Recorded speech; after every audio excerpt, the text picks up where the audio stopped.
میرے اندر اس ہدایت کی طلب کتنی ہے، اس کی عظمت کتنی ہے، قدر کتنی ہے، میرے اندر اس کی چاہت کتنی ہے، وہ تو دکھائے نا۔ کتنے درد سے صحت مانگتا ہے، کتنے درد سے صحت مانگتا ہے، کتنی تڑپ سے اولاد مانگتا ہے، کتنی اندر کی چاہت سے عزت مانگتا ہے،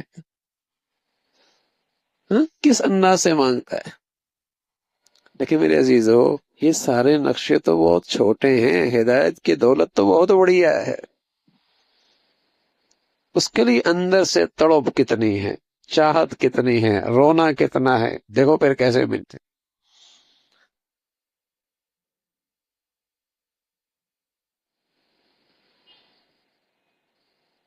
تو سچی طلب ہے۔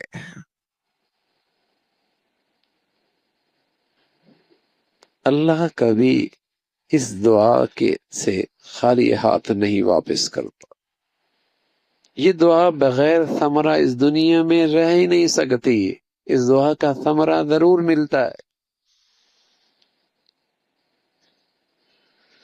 ہاں، کوئی چلنا ہی نہ چاہے اور شیطان وسوسے ڈال دے، ہدایت پہ چلے گا، ہدایت پہ چلے گا تو یہ مسائل بڑھ جائیں گے، مشکلات بڑھ جائیں گی۔ کتنی بد نصیبی ہے۔ ہدایت میری زندگی کے مسائل کا حل تھا، اور میری زندگی میں ظلمت ایسی آئی کہ آج مجھے ہدایت پہ چلنا ہی سب سے بڑا مسئلہ لگ رہا۔ جو ہدایت کا نور میری زندگی کے مسائل کا حل تھا، جس میں میرے سارے مسائل کا حل ہونا تھا، کیسی ظلمت آئی ہے، کیسے دل و دماغ پر ظلمت گناہوں کی چھائی ہے کہ آج ہدایت پہ چلنا ہی میرے لیے مسئلہ بن گیا۔ میں سمجھتا ہوں اس پہ چلوں تو مسائل کھڑے ہو جائیں۔ ارے مسائل حل ہونے کا نام ہدایت ہے۔ میری زندگی کے جتنے مسائل کھڑے ہیں وہ اسی سے دوری کا نتیجہ ہے۔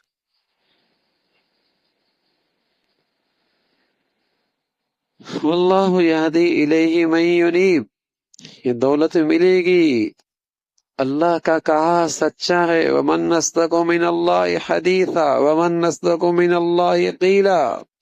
اللہ سے بڑا سچا کوئی نہیں۔ لیکن میں اپنا جائزہ لوں کہ میرے دل میں اس ہدایت کی طلب کتنی ہے۔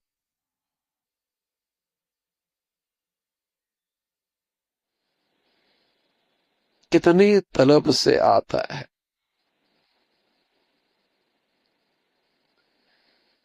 ایسی جہاں آدمی دین کے تذکروں میں جاتا ہے، ہر شخص اپنے اپنے طلب کے حصے کے بقدر وہاں سے لے کے اٹھتا ہے۔ جو جتنی بڑی طلب فکر لے کے آتا ہے، اللہ اسے اتنا ہی اس مجلس کا نور نصیب فرماتا ہے۔ اور بس اوقات تو یوں لگتا ہے کہ جو میری ضرورت تھی وہی سامنے والے سے اللہ نے کہلا دیا۔ جو میری ضرورت تھی سامنے والے سے اللہ نے وہی کہلا دیا۔ اور اللہ بھی بڑا کریم ہے، آنے والوں کی طلب کی برکت سے سامنے والے کی زبان پر وہی کہلوا دیتا ہے۔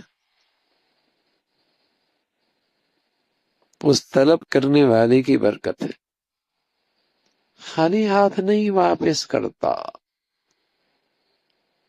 کس جذبے کے ساتھ آیا ہے، کس ارادے کے ساتھ آیا ہے، ہدایت کی کتنی طلب لے کے آیا ہے، اسی قدر اسے حصہ ملتا ہے۔